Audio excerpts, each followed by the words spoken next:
So Yeah. I think everyone really appreciates time with other people right now. Yeah, Um, we've definitely seen an uptick in participation for these chat and learns, and I for sure have seen a lot more people that turn on their cameras and mm-hmm. like do that to participate, which is lovely. Yeah, So, yeah, absolutely. Yep. All right, so we've got 2 minutes here. I want to say hi, welcome. Thanks to everybody who's joining us right now. We've got about, it looks like we've got about a minute left before we're going to kick off here. So I will flip us to, I'm going to get us all set up. And then once we start recording, you'll get the full, intro, spiel, and the whole nine. So if you guys have anything you need to grab, snacks you want to get, feel free. Like I said, in our last 45 to 30 seconds before we start, you're more than welcome to turn your cameras if you'd like. Feel free to come off mute if you want to engage with us. I'm always really curious to find out where people are calling in and where they're joining us from. So if you'd like, as you're joining us now, if you'd like to put in the group chat where you're located right now, you're more than welcome to. And I'm going to put a message to that effect in the chat as well.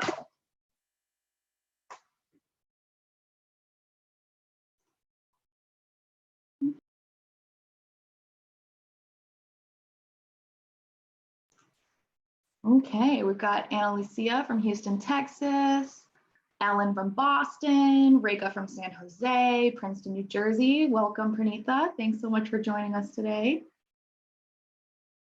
All right, Raleigh, North Carolina, Atlanta. Awesome. Awesome. Thanks so much, guys. All right, well, I will start the recording here and we will get going. Okay, happy Tuesday. Good afternoon to everybody. Thank you so much for joining us. Hi, Ellen. Hi, everybody. See you guys coming off, turning your cameras on. I really appreciate it. My name is Meg. For anybody who doesn't know, I work for Power to Fly. I'm part of the marketing team here. And I am really excited to dig into today's topic on management versus individual contributorship with Glenn from WW. Before we dig in, I apologize for anybody that's joined us previously. The next about minute and a half will seem a bit like deja vu. But we've got some quick housekeeping to go through before we dive into today's conversation. So like I was talking about earlier, today is all about you. It's all about our community members, and we want to make sure that you all get just as much out of today as we put into it. So to that effect, feel free to turn on your cameras and join us. You're more than welcome to come off mute to ask questions. If you prefer to write in instead of talking, that's totally fine. You can put your questions, any questions that might occur to you, into the group chat. And you're always welcome to message me privately if you'd like to ask your question, but have your question remain anonymous for whatever reason. This chat and learn is being recorded. So anybody that registered, whether or not you are able to join us live today, if you're only able to stay for a couple minutes, doesn't matter. Everybody that registers will get an email with the rewatch link once the video is live and posted to our website. You can watch it as many times as you like. It's always free. It'll always be there. You can also share it with friends. Anybody that maybe maybe you participate today and you hear some real gems and you'd like to share it with friends or colleagues, you're more than welcome to do that and share that link with people. Last thing, we do try and make this a conversation. So like I said, we do want people to participate. Just use your best judgment. Try not to talk over people if possible. And then I will tell you if you notice on and off throughout the recording today, if I'm not speaking, I'm going to put myself on mute. I do that so that nobody can hear the horns a couple blocks away or the bulldog that's snoring about 4 feet from my desk right now. So just try and put yourself on mute if you're not actively speaking. And if you're worried you're not going to, you don't want to butt in or something, you can always message me in the chat. I'll make sure to call on you. I know there's a raise your hand feature that may or may not be functioning depending on how many people we have in the chat. So you're more than welcome to use that as well. I'll get our guest introduced here in just a second. And once we do that, I'll also have a couple screens with the, or a couple slides with the questions that were pre-submitted for today's conversation. I always recommend that people screenshot those if they think that they might have a question that they want to ask during the call. That way you might be able to tell where your question is going to fit in best, but you don't have to. Don't feel like you need to screenshot or take notes or anything like that. All right, so without further ado, I am going to introduce you all to our speaker today. Glenn Carroll is a manager of Agile Project Management at WW, formerly Weight Watchers. At WW, their purpose is to inspire healthy habits for real life, for people, families, communities, the world, for everybody.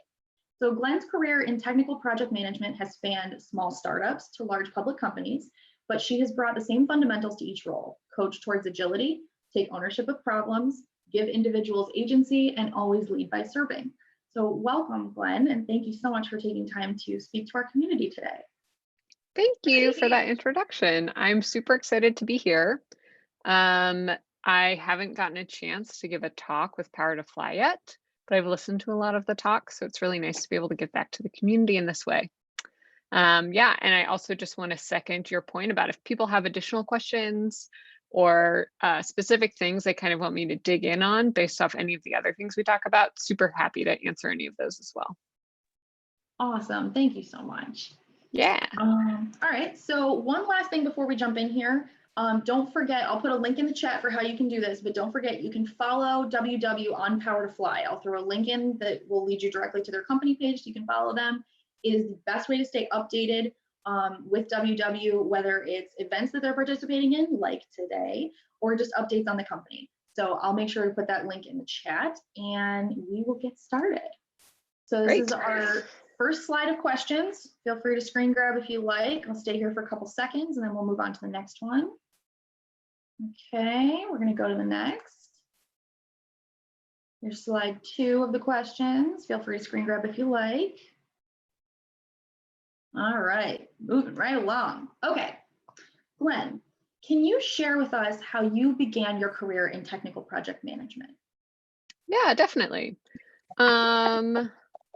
So I, in some ways, fell into this career, but basically, I majored in theater and arts management in college. So what I think a lot of people wouldn't consider like the most practical of careers. But the school I went to had a pretty good business school associated with it. So if you were in visual arts or theater or music or something like that, you could actually partner with the business school and focus on arts management in that school. So that was kind of where I thought I would start my career when I first graduated. And did a lot of arts management things for a year or two, and then really decided I would rather do art as sort of the thing that I liked doing, but not as my bread and butter. And from there, I really, what's great about being at the beginning of your career is you can do a lot of different things, and failure is not that painful. So I did a bunch of different things. I hopped around to like a couple different jobs, like I had a retail job after working for like an arts education company for a little while. And then from there, actually, I knew someone who worked at Google, and I ended up getting a job at Google, which I was at for about a year. And that kind of started me into the world of engineering and tech. And from there, though, I ended up in kind of an associate role at a nonprofit online publisher. And that was, I think, where I really started my career in technical project management. And basically what I did is, even in sort of my associate role, I started taking on projects based off of the work that we were doing, because I was always really interested in process improvement, and the organization was rife with opportunities to improve. And so I started taking stuff on that I saw that I was interested in, volunteering for opportunities that came up. And I was really lucky there in that I gained a great mentor, she was the director of their PMO at the time. PMO stands for Project Management Organization. A lot of larger orgs have sort of these standard PMOs. And we like created this great relationship. And I think oftentimes when people hear mentor, they think, you just have to go find someone in a position of power and have them help you out. But that is really transactional. And I think really like successful mentorships mean like you have some kind of great relationship with someone in your organization and you get along well as individuals. And they help you with your career and give you advice and that kind of thing. Anyways, she was this woman and she helped me kind of say like, hey, this is something you're good at, and helped me actually negotiate to build a project management role in the current department I was in, which I then was able to get, and then helped me actually move that role into her department. And that was really sort of like this 4-year course that I ended up being on. When I started there, that was not my plan. But that is, I think, how I got into this role. And then from there, I went and worked at a startup. And then from there, I ended up being at WW. And I had opportunities to stay in traditional project management, but I've just always really loved the speed of software projects, sort of their philosophy of fail quickly. So I've always ended up staying in that field. Very interesting. Thank you for outlining that for us. I think it can be really helpful to hear that, I didn't have a plan. I took a job, because I know personally that's what a lot of my job history looks like. And I feel like there's a lot of people either of my same age range or people that are getting started now who are, having to deal with the fact that you might not be able to employ or to execute that perfect career plan you think you have in your head. And it's quite all right to either not have that career plan or to have to deviate from it because of outside circumstances. It's just, I think it's important to hear that. And that you can kind of find what direction you're in on the journey. It's not that you have to have everything prepared ahead of time, that, Yeah, you think you're going. absolutely. Especially right now, when I signed up for this talk, it's about 2.5 months ago. So things looked really different than where we are now. So now is a really different job market than it was then. So I think also everyone needs to keep that in mind. Like, we no longer are in a tight labor market. So thinking about your career probably is different now, but I think that there are still lots of great opportunities to think about sort of what you want to be doing. Yeah, for sure. All right. So for our next question, this person wants to know which of your skill set lends itself to both being a manager and an individual contributor. Because I feel like we have this kind of divide where people feel like if you're not developing management skills, then you're on a completely separate track and you're never going to veer into that other pathway, right? So can you speak a little bit about which of your skill sets kind of works double duty for you? Yeah, absolutely. I think the reality is that most jobs live in a gray zone. They don't live in a really like black or white zone of like, I just do this or I just do this. So I think the things that really lend my skill sets that help me in both of those roles and have helped me is that to begin with, I really like people. I really like working with people. So I end up doing a bunch of stuff that involves working with other people. I really like problem solving and strategy. I think that's one of my big strong points. And I really like to listen. So I think the combination of those are soft skills that are applicable in whatever career you're in.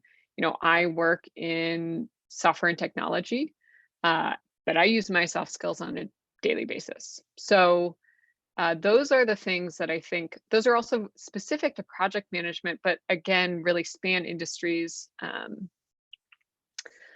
and span whether or not you want to be a manager and individual contributor. Those soft skills, I think, are going to be really important and strategic in wherever you end up in your career. And I think then what's helpful is if you think about if there are skills that you have that maybe you don't really like leveraging, or things that you don't really want to spend time growing on. Those are, I think, also important too when you think about like what lends itself to different career opportunities and career paths. I think that's a really good way to look at it, in the fact that things that are, those soft skills, we talk about them a lot, especially with people that have questions about maybe transferring industries or something. But looking at the difference between a management path and an individual contributor path, I think you're right. I think the soft skills are really where you can get kind of the most bang for your buck. Not only that, but it's a good thing to push on your resume because almost anybody can be taught, right? There's a lot of people out there that say, oh, well, I'm a fast learner. And that's great. But the technical things about most jobs are what people are willing to teach you. The soft skills are something that they sort of expect you to have because they take a lot longer to develop. So, showing off those kind of soft skills that you have that can pull that double duty for you between both management and individual contributor gives you a lot more freedom and a lot more, kind of choice when it comes to what roles you might be a good fit for, and also what you can do for the organization. So if you're trying to pitch yourself in a specific role to somebody else, it's a really, it's smart to focus on those because they work, twice as hard for you. Yeah, absolutely. All right, so for our next question, this person wants to know, can I be in the middle between individual contributor and manager? Is there a middle ground there, or does it really depend? That is a great question. My answer is like, sure, of course you can. But a lot of it depends at the company you're at. So when I was thinking about the questions that were coming in, because there were a lot of really good questions, I think there's sort of this delineation between where are you at right now? What's the company you're at like what are the career paths like there? And then separate from that, what are you interested in? And do those two things match? So I think one of the things I really like about my job is I kind of get to do both right now. I manage people, but I also work on a bunch of different projects and work on a bunch of different teams at my org. Excuse me. So I think it is, I guess it goes back to depends. But if you think you are really interested specifically in management, or you're really interested specifically in being an individual contributor, or a melding of both, an important thing to do is to start by talking to your manager, and to also look around and see if there are people you work with who have a career or a lifestyle or a way of working or whatever that you're interested in. Because a lot of times that's a really good way to see if the company you're at has the things you're going to want in the future. Uh, it's rare, but possible that you're at a company and you don't see anything there that you're interested in and you're able to make that role for yourself.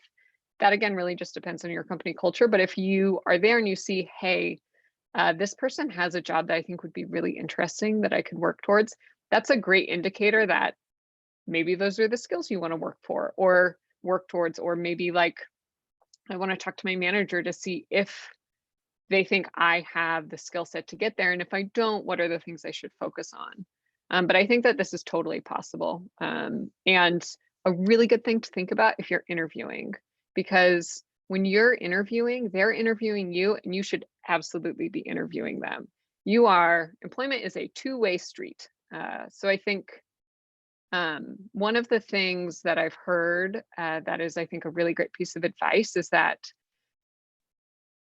when you are thinking about your current job or your next job, and you're thinking about like, well, this doesn't really meet my needs, but it has this, or I wish things were different, or I wish I was paid more, or, the company doesn't do X, Y, Z, just know that if you aren't meeting the company's needs, they will fire you. That is how it is. Like it is really easy, I think, for us to think, oh, I'm going to do A, B, C, D, but I'm not really getting my other needs met at this job. But the other side of the table is that if you're not meeting the needs of the company, it's a business. They're going to say like, sorry, you're not meeting our needs. This isn't working. You've got to go. And so don't hold them to the same standards that they hold you. And that includes sort of your career path. Now, we're in a really different job environment. Again, I'm not advocating that anyone goes and like jumps ship tomorrow. So you need to make decisions based off like your finances, your security, all of that kind of stuff. That's totally valid. But just use this as sort of another way to think about kind of what you want next. And this is applicable even if you've been in your career for 20 or 30 years, right? Like we're working for a lot longer. So we have a lot of opportunity to think about, okay, well, I've been doing this for 10 years or 20 years, or, I want to try something new. So I think we always have opportunities to think about like what we want to be doing in the next 5 years, in the next 10 years. And that's a really good thing to think about. And it's a really good point. And I want to make sure it doesn't get lost because it was in the middle of what you were saying. But I want to make sure that people are actually hearing when you talk about both interviewing being a two-way street, as well as the fact that if you don't talk about these things, if you don't raise that potential to your manager, like for example, there's no way for them to know what you have going on and what your plans are long term. So if you raise that and you say like, oh, you know, I'd like to talk to you about, you know, about manager, about the management track here, blah, blah, like how maybe how you got into the management track or whatever, because that's a goal of mine. You want to make sure that people are aware of what you're striving for, because worst case scenario, you could get feedback that says, well, we don't really see you that way. But that's like I said, that's worst case scenario. And it tells you, it's a really, like you talked about, Glenn, it's a good jumping off point for, oh, hey, if I'm not a great fit for the management track right now, what do you recommend that I work on? What, you know, what skills, what certifications, is there any, you know, do we have a plan in place at the company that would help me move in that direction? You're right. It's a really good way to open up those conversations. And there's basically no bad response to get from it, because either you are on the right track or you're not, but at least then you know, like, okay, I need to refocus my efforts on upscaling myself, or I need to make sure that I'm taking a good leadership role as it's offered, you know, in whatever way that looks like now. Yeah, totally. And the other thing to keep in mind too is that as a manager, I only know what my employees tell me.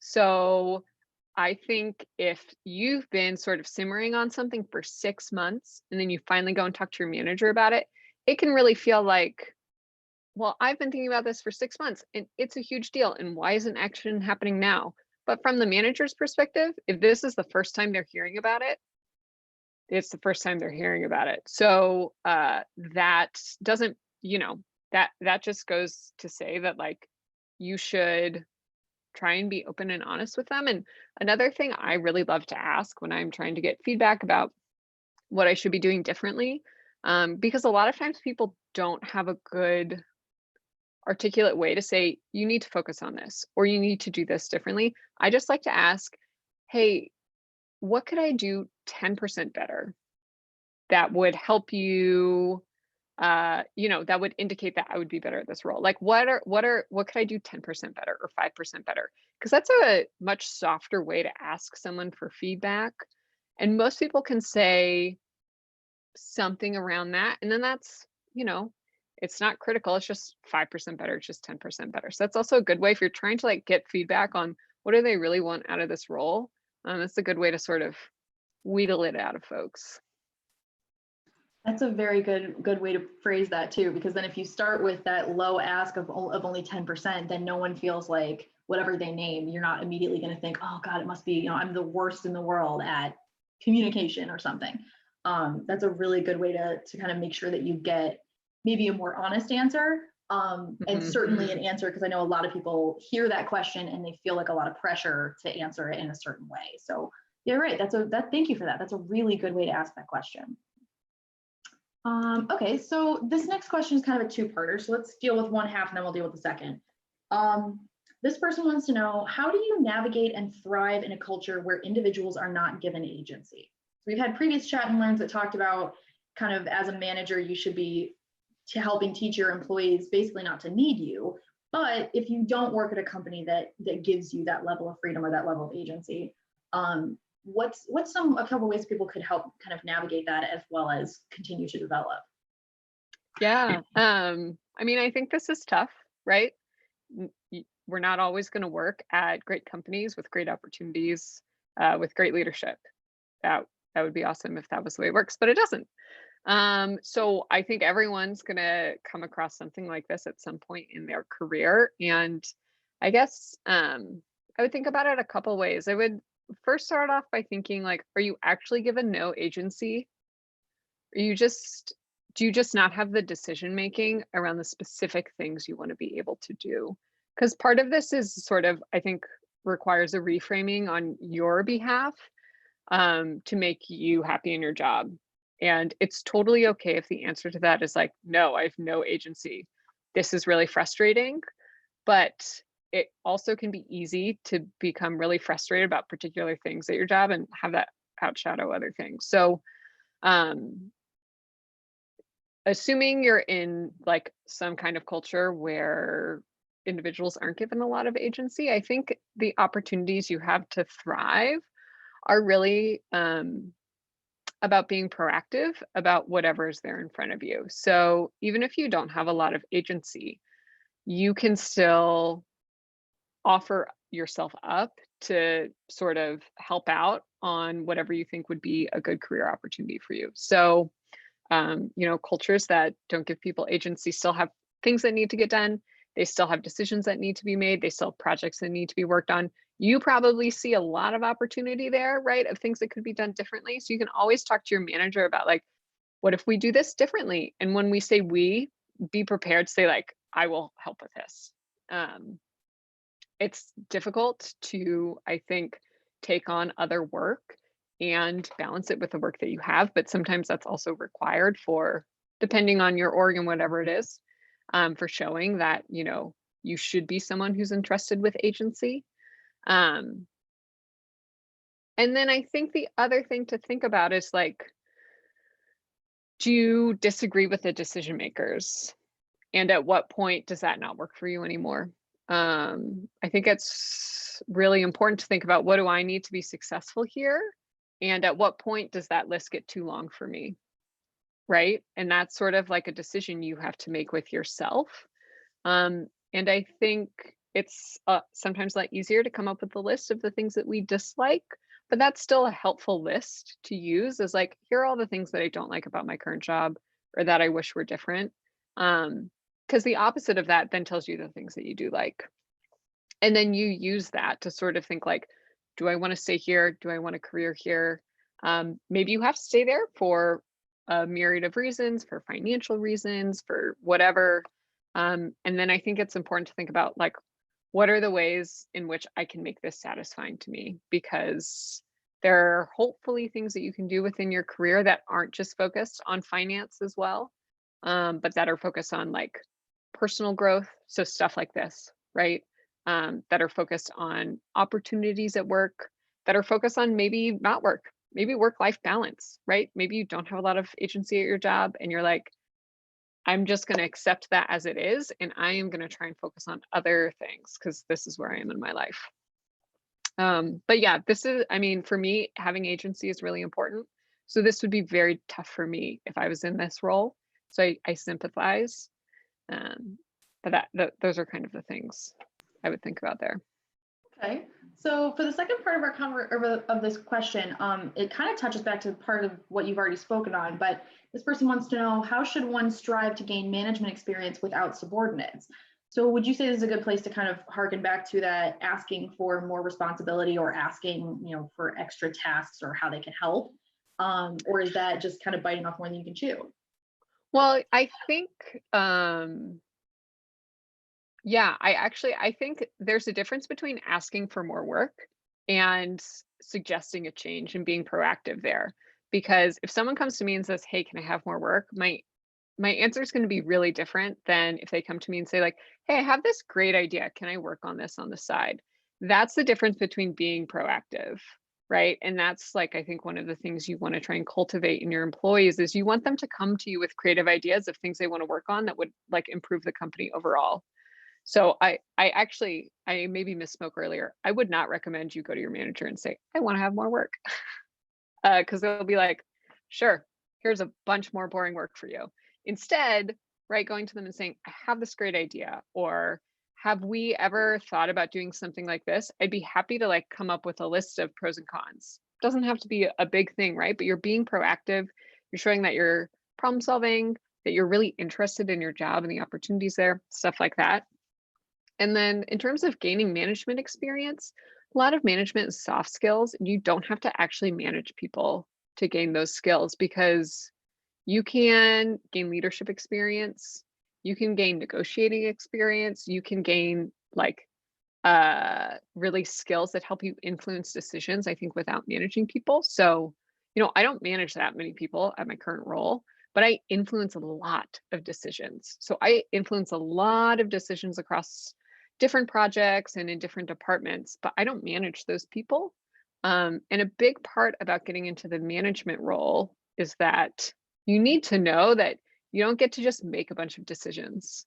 Being a manager means you're in the room where the decisions are happening, and so you can help influence those decisions, but you usually don't get to say like, "Great, now I get to just decide everything." So your skills of influencing decision making become very, very important, I think, in this role, and really in a lot of different roles. So That's a Yeah, very important thing lots of to, opportunity. yeah, that's an important sentence to remember too. Making like being a manager doesn't mean you're making all the decisions and everybody else does all the work, right? There's a lot more to it than that. And you're right, that's definitely a place to play up your soft skills. And actually, I have a question about how you would communicate those soft skills, but I know that it was asked later in our conversation. So I'm going to hold that until Okay. we get to that slide later. So for this next question, this person wants to know, how do you evaluate the manager versus individual contributor path for yourself? So where there may not be a very, clearly delineated, clearly marked path in your organization, how is that, how do people navigate that on like a case by case basis for themselves? Yeah, yeah. I think this harkens back to a little bit of what I was saying before, but really thinking about what you like and what's easier, what you don't like. And I think it's okay to be really specific here. You don't have to be general, as in, like, I don't like, you know, the idea of managing people. It's actually helpful to have a list of things that are really specific, like, I really don't like these kinds of meetings, or I really don't want to have to work before 7 a.m., right? Or I really don't like it when I have to do this in my job, or I really like it when I get the opportunity to do this, and just see what that list ends up being. Because maybe it's on a really defined manager, individual contributor path, and maybe it's in between. Um, but use your likes and your dislikes to think about what an ideal role would look like, and then see if it matches something that's in your current company, instead of top down saying, maybe I want to be a manager, and this is, because I think I can improve my career that way, and what would I have to do to get there. Like, this is kind of a luxury, I think, and I'm really lucky to have that luxury, but I can think about what I want next in my career. And if you have that opportunity, think about what you want next in your career. And if it doesn't fit into a model you see, what's really nice is now you have a list of what you can go look for. Because also when you're job hunting, it can be really hard to sift through the millions of jobs out there on the internet, most of which probably like are things you wouldn't like. So having that list of like, but here's what I want, at least gives you your funnel that you can sort of start sifting through. So that's more general. It doesn't get into skill sets related to manager versus individual contributor, but I could talk about that too. No, thank you for that. And I think it's a very important thing to remember. It sounds kind of trivial in comparison, but that's how my husband and I treat, like, what do you want to eat for dinner tonight, honey? We usually start with what we don't want. Like, oh, I already had sandwiches yet already today, and I had Mexican twice this week. So can we not do any of those? Because it sounds negative to start with, but it can really help you dial in on what you're actually looking for and what you actually prefer. Never mind the fact that, like you were saying, Glenn, job hunting gets hairy, right? And it always seems to last longer than we want it to. And you're reading hundreds and hundreds of job descriptions to the point that either everything turns buzzwordy and you don't really know what the job's asking, or everything seems vaguely reasonable. You're like, oh yeah, I can do that. Yeah, I can do that too. Sure, that sounds good. Let's just, I'll apply to this. So I think you're right. I think having a list, even if it starts as just a list of things you definitely don't like and don't want to do, it can help you make sure that the decisions that you're making stay more clear to what you'd like to have long-term goals wise, as opposed to kind of that any port in a storm mentality that some people can get pretty easily and pretty understandably if you've been job hunting for a while. Yeah, absolutely. And that's your checklist for when you go into a job interview to say like, hey, does this job meet my needs? And don't commit to anything in that job interview, but then that's a great way for you outside of that, sort of stressful time of being in an interview, to go back and think like, okay, well, here's what they said about all these things that are important to me. How can I use this to make a decision? So I think that it sounds simple, but it is really important because it's putting the focus on you and your needs in your career path. And I think it's so easy to put the focus on a lot of other things besides you and your needs, right? Yeah. There's just a million other things to think about. So Yeah, and it actually harkens back to, I don't know if anybody else was joining us for that, but about a month ago, I think, maybe a little longer, we had a chat from a woman named Donna Hughes who talked about negotiation. And that was one of the main things she talked about, was really remembering what you were trying to get out of this particular relationship, or what you hope to develop because of this relationship. And so, like you said, like having that checklist at something like a job interview is very helpful, because you can say, okay, well, based on the description, I see that you expect, this percentage of, time to be spent each week attending meetings. Depending on the format of the meetings, I'm not a big fan of those because blah, blah, blah reasons. Is this a flexible part of the job, or is this something that's absolutely required and your company doesn't do it any other way? Because that can be a really important thing to know going in, that you might have just short circuited perhaps taking a job that you will be miserable in, just based on checking your short checklist. And maybe it disqualifies you from the job, but maybe it also leads the company to realize, well, maybe that many meetings a week isn't really strictly necessary, or maybe it's a good idea to take advantage and try this new, like if you have an alternative solution to propose. At my old company, we conducted meetings in this way, and it was a lot more efficient, more clear, more productive, something like that. So yeah, that's a really good thing to keep in mind, especially for job interviews, which can get very worrisome depending on how, whether you interview well or not. All right, so this person had a question about timing. They wanted to know, when is the time to move into a managerial position if your entire experience is being an individual contributor? So this talks a little bit, this is part of what I was saving my earlier question for, is how do you help leverage those soft skills? And like you said, like you can be a manager without having managed people before, but how is there a best practices way to go about doing this? Yeah, no, totally a great question. Well, so again, I think it's really about when is it the right time for you? And I think part of that has to be, you don't like the path that you're currently on, if that's like an individual contributor path or something else, or you are really excited about being a manager. So if your entire experience has been being an individual contributor, I would think about, you know, what are the things about being a manager that seem really great to you? Like what, when you look around at people in this role at your company, what are the things that they're doing that you're not doing that you want? Uh, and use that as a way to talk to your current manager or a mentor or someone outside of your company about if you think this is a good move, and less for them to give you advice, but more for you to think about it out loud, because it's really easy to think about things only in our head. But talking about something out loud with everybody else can make a big difference. So I would say too, like once you've talked about it with someone, come up with sort of a plan, and that plan could be, yes, I definitely want to do this. The plan could be, I need to find out more about what this really means. The plan could be, here are the things that I think I need to work on. Like, I don't have any examples in my resume of why I would be a good manager. Okay, this year I want to try and come up with 1 or 2 examples so I can use that when I'm applying for these roles. And really good examples are going to be examples where you showed leadership, examples where you showed strategic decision making, examples where you showed that you were able to influence outcomes and decisions, stuff like that. Examples where you led without power. I think those are really important. So we all have examples where we can, or where you influence the outcome of a meeting.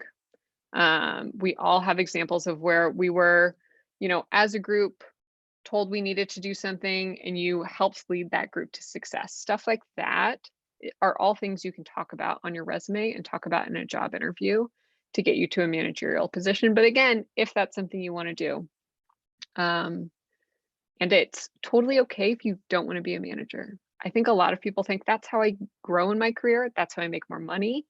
But there are plenty of places that have career paths that aren't focused on management. So I think one of the great things about WW is that we have basically like a managerial path, and then we have an individual contributor path. So if management isn't something you're really interested in, you can still grow in your career if that's something you want to do. But you have to be at a company that lets you do both of those things. So I think that that's something to keep in mind too. I think a lot of people end up being in that role because they think it's their only opportunity to grow. And that is probably not a great idea to become a manager because you really might not be happy in your role. You might not be successful, right? I don't think any of us want to get into a role where we are not going to be successful because that also isn't really going to get us anywhere long term either. It's going to be really stressful. It's going to really not get us on the career path that we want that makes us ultimately the happiest. And I think too, it's easy to like shine on the skills that you think will get you the next job level. I know I did this a lot in my career without actually thinking like, is that what I really want to do with my life? So it's easy to say like, yeah, of course I can do all of these things. This is great because I'm just trying to like move up the ladder. But if you're moving up the wrong ladder, you're only sort of hurting yourself, right? And you really, I think it's so important to think about what you want to do with your time in your life because we just spend so much time working.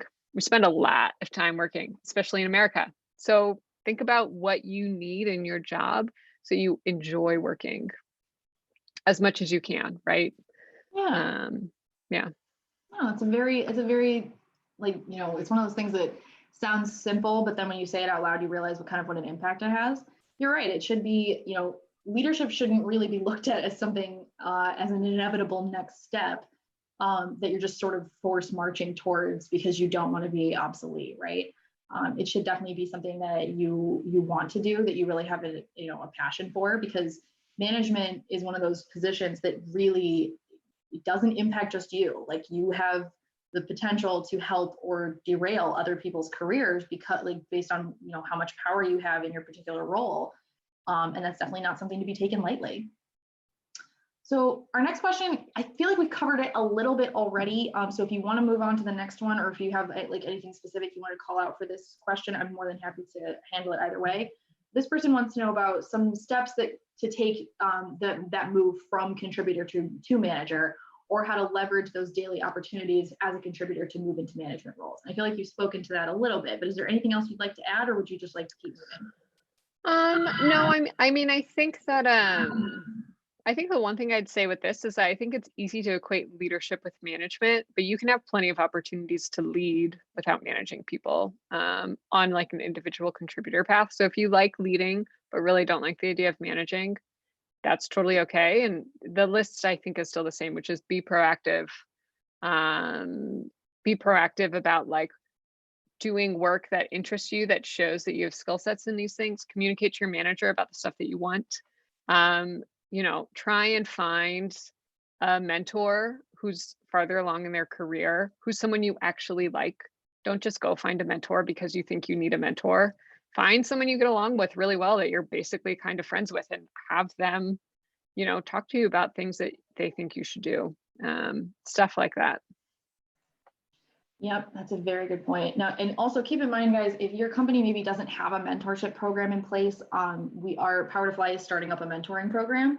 Currently, the way we're doing it is by taking companies and signing them up to, like, for the program for the benefit of their employees, and then we provide the mentors.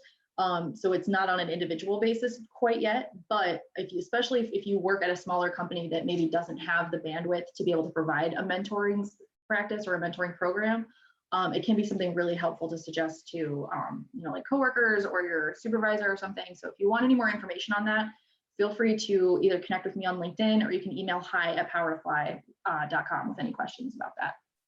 Yeah, or like, just to be totally transparent, I have never worked at a company with a mentorship program. WW is starting up something kind of like that this year, but I've never been at a place that has a formal opportunity to do that. But I was proactive and I reached out to people who I thought were really cool in my organization, and not in a heavy-handed way, but reached out like, "Hey, do you have time to get coffee sometime this week? I'd love to pick your brain about stuff." And have interesting things to ask them. Don't expect them to direct the conversation, right? Come to them with real questions you have, with a real interest in their career and what they did. Because I think what is really great is that most people want to help and they want to talk to you about opportunities. And if you kind of take the first step, they'll be happy to at least talk to you. And that's a great way to gain, I think what what we sort of now like term mentors in the current job hunting phraseology, Yeah, right? It's like get a mentor, but yeah, just really like absolutely. gain a friend in a level of leadership that you're interested in one day. I think that's a good way to look at it because I feel like when we talk about the mentor mentee relationship, it can seem oddly formal in a way that most people aren't used to thinking about maybe learning once you've left school. And so I think you're right. It can be very helpful to kind of couch it in those terms as what, what you can, what kind of relationship can you develop with this person at your organization that, has a, has a maybe an angle on things that you really respect, or maybe they're doing something really cool with their career that you really, want to emulate. You're right. It can be daunting. So it's really helpful to think of it more in terms of getting a buddy as opposed to trying to find this, like sort of a sensei type role, right? Right, right, yeah. All right. So this person wanted to know, would you recommend someone who has never officially held the manager title to apply to manager roles, even though they've been a leader in previous positions? I know we've sort of touched on this, but it kind of can bear repeating, right? Yeah, yes, do it. Definitely do it. You're already at no. For anything you want to ask about in your life, the answer right now, if you haven't asked, is no. So it's already no, so you may as well ask. I got that from someone else who says that, and I totally don't remember who. So I can't trademark it, but you're already at no, so you may as well ask. And you should, if it's something you're interested in, definitely apply. The worst thing that will happen is you won't get the job, and then it's fine. Yeah. And it's like one of those, one of the things that we talk about in job hunting a lot is that getting a job or moving up or changing positions, like this is not like a high school popularity contest, right? It's not a situation where if you talk about it, you're automatically disqualified and you're forever uncool. And of course, you're never going to sit with the cool kids. No, it's more, it needs to be more organic, and it definitely needs to be something that you talk about with people and say, hey, like this is something I'm looking to develop, or I'm hoping to apply for this role the next time it opens. Like we talked about earlier, you have to talk about these things, or otherwise people have no idea that that's on your radar, or that's something that you have in the works. All right, so this next question is a little bit, it's still in the same vein, I think. What is the best way to leverage expertise as an individual contributor? You may have had management experience, but you're simply not interested in that route. Can you still advance? So this kind of talks about a little bit of that, how individual contributor can contribute to management experience. But if you're not interested in the management track, how do you keep progressing in your career? Yeah, this is a really good question. So I think it again depends on the company you're at. Because some companies don't have individual contributor routes. That is not going to be an opportunity at some companies. And so it's good to figure that out if that's the case and you're just not interested in management. So I think, again, kind of what I was saying earlier is look around at the company you're at and see if there's someone in a position that you would want to be in and use that as your compass. Maybe if you're in engineering, there are a bunch of architecture roles, and that's where you eventually want to get to. Or maybe you want to be a lead engineer, or maybe you want to start your own company. All of these things then become sort of your goalposts and your compass for the kinds of careers and the kinds of work you want to take on. And I think that if you know you want to be an individual contributor, what you should also prepare for, if you've had management experiences, people are going to give you opportunities to advance that you're not interested in. And that is really hard to say no to. So think about how you want to say no to that before it happens. I think this happens, I notice this happening a lot in software because a lot of software companies do focus on management roles as sort of the traditional way to move forward. And a lot of engineers don't want to be managers. Totally fair, right? But they want to, move up in their career. So think about when you think about move up in your career, think about what that means for you. And the way I like to think about this is if in 5 years' time, this hasn't happened, would I be upset by that? So if in 5 years I am not making any more money, would that upset me? Or is that okay? If in 5 years I'm doing exactly the same thing, or I'm not doing X, or I am doing X, would I be upset by that? Would that be bothersome? That's an easier way, at least for me, to think about, oh, that's something I want. I figured it out. I know I will be upset if I don't have X in 5 years. And then I use that as a way to figure out exactly what it is that I want. And so if you know in 5 years you don't want to be in back to back meetings as an engineer, figuring out like, you know, hiring, then that's good for you to know. And you should be honest with your, well, before I say you should be honest with your team about that, you should think about if you have a career to do something else related to that at your company.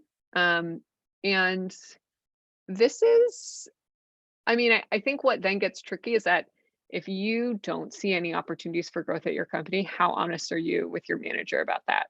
And I think that really should come down to like your own personal sense of security and stability and what makes you most comfortable.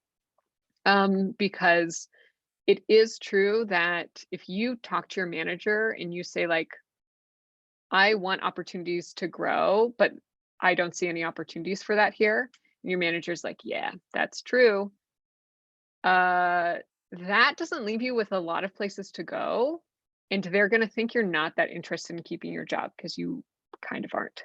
Uh, so I think there are some times where it's okay to be like, hey, these are the kinds of things I want in my career. And if your manager says, like, I don't know that these are going to be here, the next thing you should talk about or say is like, okay, do you think that there are like opportunities that I should work on outside of work, like networking or something like that, where I could get that need met? Because jobs aren't going to meet all of our needs all of the time, anyways. So that you're not like burning that bridge, is something else I would probably also think about. So I know I kind of got off of the initial question. That's very helpful. It's very helpful to think in terms of what are your needs, how do you get them met at your company that you're at, and if that's not a possibility and you really need to look outside, then you gave us a pretty actionable pathway to do that. So I think that's very helpful. All right, so we've got about 10 minutes left in the chat. So I do want to make sure if anybody has any questions they'd like to ask, please feel free to come off mute and ask them, throw them up in the chat if you'd like.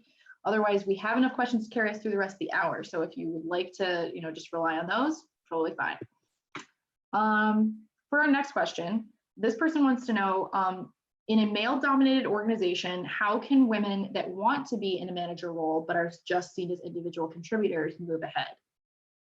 Yeah, this one is kind of a tricky question too, because I think it really depends on your company culture. So I'd say in general, the steps of getting into management don't change based off the gender of your leadership. Right? The things you need to do don't change based off that. You want to proactively find opportunities to lead. You want to be a problem solver. You want to show that you're strategic. You want to be honest with your manager, like in general, about like, hey, here are the things that I'm interested in, and kind of work with them to come up with a plan. Um, and then again, like I was saying earlier, employment is a two-way street. If you think you've been really clear on all of those fronts and you don't think you're going to get opportunities at your current role, it's important to think about, maybe I should be looking, like, it doesn't have to be now, but maybe I should be looking in a year or something like that for a company that does have the culture that I need. I would say that, it is important for you to be open, honest, and communicative, so that you have done your due diligence and done your best to say, like, I've tried really hard to advance here and I am not able to for all of these reasons, because I have all of these examples of these meetings I've set up with my manager to talk about this, or these jobs I've applied to, or these skills that I have, because you know what, those skills are going to be really valued at a lot of companies. So at a certain point you do have to sort of say, like my skill set isn't being valued here, I need to find a place where it is. But also don't write off an organization just because it's male dominated, because guess what, a lot of them still are. So I've worked You at a bunch don't of male say. dominated organizations. I worked at Google, and I had great opportunities there. That does not mean everyone does, right? That's just my experience. So it's, I think, really more about the company culture. And again, that's a very important thing to try and suss out at an interview. You know what? Glassdoor reviews are also great for company culture. That's just like a little trick. It's like filter off 4 stars only. If you just right, you have like some concern about an organization and that kind of thing. So just from a personal aspect of this question, when I read this question, my first thought was, if you are a woman and you want to be in leadership and you don't see anybody up there that looks like you, if there's anybody else that's maybe higher up on the ladder than you are that also has an interest in management, it's definitely not a negative or drawback for you to make yourself a support staff, or not a support staff, but like a, like a cheerleader of sorts for this other person. Because if somebody else is maybe ahead of you along that track and they're facing the similar, kind of similar, daunting lineup of all dudes that you are, it can be really helpful to know that you have somebody in your corner that also believes like that there needs to be more representation of women or people of color or LGBTQ people or whatever, however you self-identify. Being that cheerleader and helping advance that, that progress at your particular organization can be super valuable. The other thing that you can do, again, depending on the company culture, there's nothing wrong with, trying to suss out maybe who would be more progressive or more of an ally in that situation, given the current lineup of, leadership at your company, and just asking them like, hey, I noticed that there's no women in leadership positions. I'm sure that that's not by design, but what can I do to make sure that I'm making myself a more viable candidate the next time one of these roles becomes open? It kind of combines a lot of the things we talked about before about speaking about what you want and trying to go after it, but it also helps show your company that you're thinking about these kind of things in a proactive way and not just for yourself. It's also because there's going to be other people that are not cisgender males employed at this organization. So it's very important to know that company has that also in their sights. Okay, so we've got 5 minutes left in the chat here. I'm going to try and keep going through questions. I don't see anybody calling out in the chat that they have any questions. So if you have anything that you'd like to raise, please feel free. Let's see, for our next question, this person says, I've never had a desire to go the management route, but having dealt with and observed the results of poor leadership for the last several years of my career, I'm starting to wonder if I should be the change I wish to see. How do I know if this feeling is worth pursuing? Yeah, I love this question. I think that this person kind of called it out themselves. They've never had the desire to get into management. So I think it's easy for us to be, really tired of the decisions that are being put down upon us. I think it's easy to get burnt out at your job. It's easy to get frustrated at a lot of things happening at the leadership level and want to try and do something about them. And trying to get into management is, I think, right, like a very straightforward way to do that. But you are not going to suddenly have everything be fixed by getting into management. So I, again, think that you should do that if that's a career path you're interested in, because if you decide, hey, I really want to have more of a say of what's happening at this leadership level. I really disagree with what's happening. Why do we have such poor leadership? When you're in a management role, a lot of things aren't going to change immediately. And you will have an opportunity to influence the outcomes of those decisions.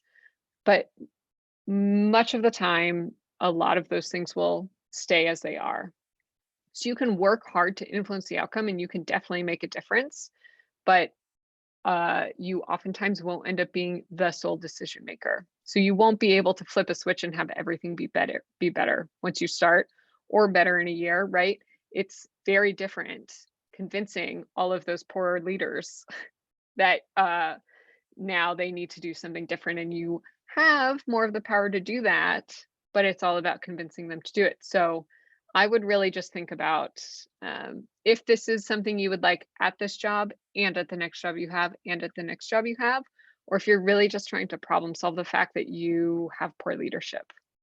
And if you're really just trying to problem solve that, maybe you need to reframe the question and think like, are there other things that I like about my job that make it worth staying here? Or should I eventually think about a place where I have leadership that I have faith in. Um, and I think that like those sort of thought processes would be my recommendation here. Really, it's like worthwhile getting into management if it's something you think you actually like. I think you're right. I think that's a very good way to approach that question because it can be a really hard decision because you don't have a crystal ball. So you don't know if maybe the grass really is greener someplace else or if you're just sick of mowing the grass where you are. But yeah, it's definitely, I think that's a good way of kind of framing the question is really looking at it in terms of is this a move that you want to make that could also be then echoed in your next job and the one after that. Because if you get to a place with better leadership and you suddenly want to throw off the reins and decide, no, I don't want to be in a position of leadership anymore, that might be a little bit harder to undo, especially if you've moved to someplace else in a leadership capacity. Right. Well, and then you're not doing the thing you really want to do. Right. If you've acknowledged that this is not what I want to do, you should think about not doing it. Yeah, for sure. All right, so I think we've got about a minute left here, so I don't want to make us run over on time. So I do want to respect everybody's schedule today, especially in the middle of the week. I feel like it's very important to do that.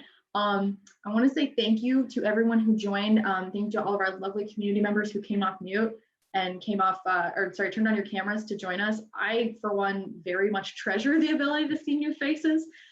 So thank you all for that. And Glenn, I just want to say thank you so much for spending time with our community today. I think you brought some really interesting points of view to a lot of these questions, and I really, really value the time that you spent with us. So thank you so much for that. Yeah, I'm super happy to be able to give this talk. And if anyone has like any other questions that they didn't get an opportunity to have answered, I think they can probably reach out to Power to Fly, right, Meg? Or I was going to say you can always just send me a message on LinkedIn and I'll answer. I Yeah, normally so I don't read actually, those, but I will check them for like the next 2 weeks to see if anyone has a question. yeah, actually, thank you so much for that. So I did put I put Glenn's information in the LinkedIn or in the Zoom chat. I'm sorry, so you can find her on LinkedIn. When I end the meeting here, I am going to keep that bridge open for a couple extra minutes. So if in case anybody wants to go scroll back in the chat to find those links, they should be pretty close to the bottom. So you can connect with both Glenn and myself on LinkedIn if you'd like. You can also email hi@powertofly.com if you have additional questions. I man that inbox as well, so you'll be talking to me. And yeah, I just want to say thank you again to everybody for spending your Tuesday with us. And I hope to see you again on some of our upcoming virtual chats the rest of the week. Great. Thank you all. Thanks, guys.